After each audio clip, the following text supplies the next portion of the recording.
This is the audio-only version of the podcast. To watch the video and get more details and show notes, go to paancestors.com. Lots of websites promise easy ways to get your family history done, but how do you start the right way?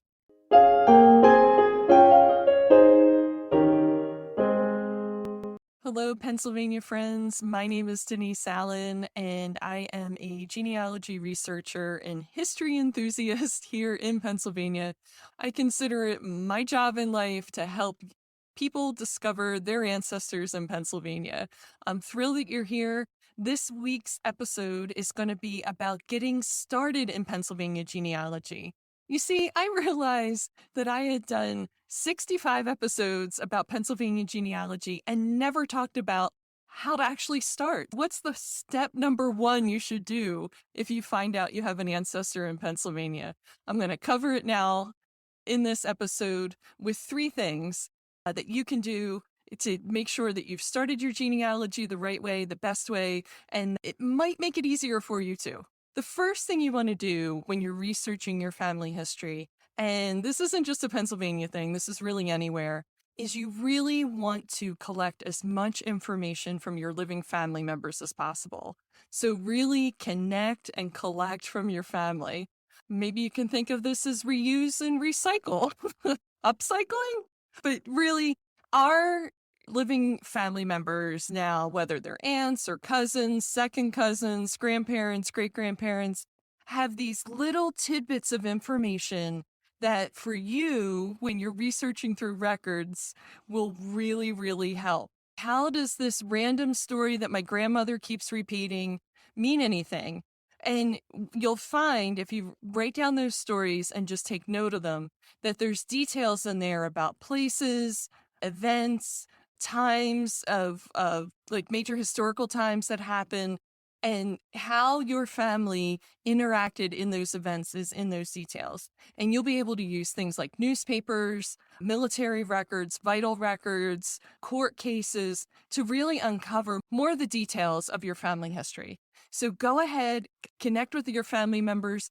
Easy way I found to do it because of the amount of information I can get at times, and I have some family that talks really, really fast, is I've used apps on my phone to record the information. One that a lot of people love is an app called Otter AI. Otter, like the animal, Otter. It actually will transcribe into typewritten text what the person said. Now, the transcription's never 100% perfect, especially for names. You'll have to go through and change those, but at least it gets you 90 or 95% of the way there. And then you have both an audio recording of your family member as well as written text of what they said. So you have it saved two ways. I highly recommend using an app, or you can just take handwritten notes because you want this information to be maintained in your record so you can access it later for those facts like names, dates, and places to help in your research. Now, some of you might be thinking right now, wait a second, you started with talking to people, and I want to know about cool ways to start family history. So what about all these DNA tests? DNA tests are cool. They're easy. The commercials tell me I can just instantly find out I'm related to George Washington. Why wouldn't I take these tests? And actually, I do have a whole episode I'm recording on which of these DNA tests you might want to take if you're interested in Pennsylvania ancestry and connecting to your Pennsylvania ancestors and making that easier for you. There are cool ways in the DNA test to do it, but as a family historian, a genealogist, a historian, an enthusiast of all things Pennsylvania, knowing what gets missed in our family history, the talking to people, the living people, is the most important thing you can do first in terms of assembling your family history. The second thing you're going to do as you're getting started in Pennsylvania research is use some of these websites that will help you. The two main websites that people use these days are Ancestry and Family Search. The main difference between the two is Ancestry charges a fee per month for their services and Family Search is free. They also have differences in records available on their websites, and I'll be covering those in upcoming episodes as we talk about vital records. We'll start with those first. But in terms of the family tree information and making some of those first connections that I'm going to talk about right now, either site will do. In this second step, you're going to go to either Ancestry or Family Search and put in yourself, your parents, and your grandparents. So you're going to have 7 individuals in there. You can put in your siblings if you choose and your parents' siblings, but you want to start with those first people and start to find, particularly your grandparents, in the census. So if your parents are old enough that they were in that 1950 census, go ahead and find them in the 1950 census. A lot of it's been indexed. The names are starting to really appear in the searches. So have some fun with that. You can find out where they were as a child, a teenager, a young adult in that census, and it's a great time. You're definitely going to be able to find your grandparents in there if they were alive at the time of the 1950 census. And then you can start going back to the 1940s, the 30s, the 20s. And that is really rewarding as you get started with your family history, is to find them handwritten on those documents and then add that to your family tree. What you're going to do next, as you're doing this census search, is to start looking then for the vital records for people in your family that are old enough to be on the Pennsylvania Vital Records free, publicly accessible records. So for right now in 2022, that would be people that died before 1971. Their death certificates are publicly available, and they're available free to Pennsylvania residents. The link is in the show notes for how to access those.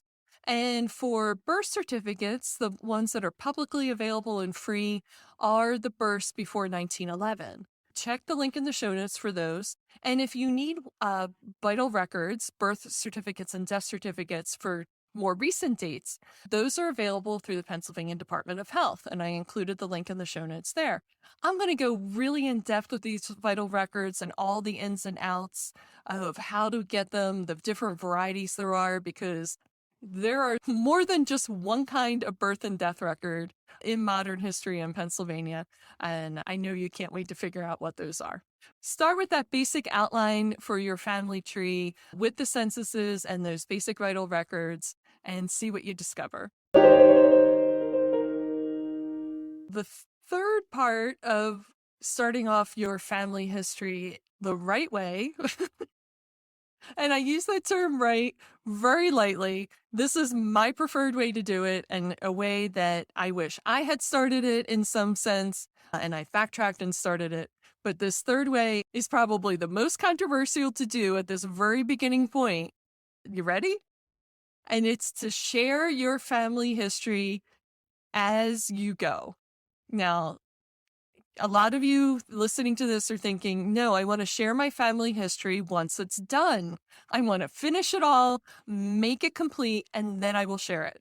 And if you talk to any genealogist, any family historian, any person interested in family history, they're going to tell you it's never done.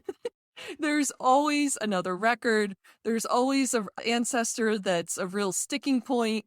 There's ancestors we get a little bit of obsessed over because of the events in their life. So what makes sharing your family history right to do from the beginning is you're going to get involvement looping back up to number 1. So the first point I said about collecting information from your living relatives. If you start sharing your family history right away, saying, hey, I'm starting to research our family history. Here's what I found so far. And I recommend having your own blog. It's really easy to start with WordPress. WordPress powers something like half or 75% of the internet.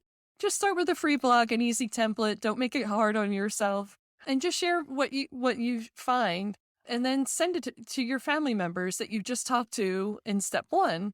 They're going to read what you wrote and say, oh, you know what? I just realized da da da da da. And they'll start filling in more details for you.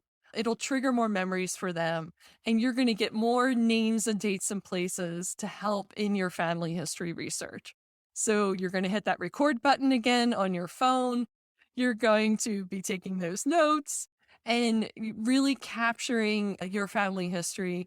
It's a real win-win situation when you share it because you get to experience the joy of the discovery, you share it, other people get to experience the joy of the discovery, and then they cycle back to you with more information of discoveries and connections, and then it keeps going.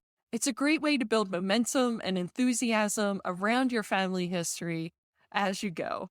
As you research your Pennsylvania ancestors and your ancestors in other states, make sure to connect to the local genealogical and historical societies in those states. And if you're in Pennsylvania, I'd love for you to sign up for my newsletter. Each week, I provide a little bit of history, some genealogical records, and links to this podcast so you can stay up to date with what's going on with Pennsylvania records at any time in history. I'd be thrilled to have you join also as a member. You can check that out on my website under paancestors.com/members. This is Denise Allen wishing you many discoveries about your Pennsylvania ancestors.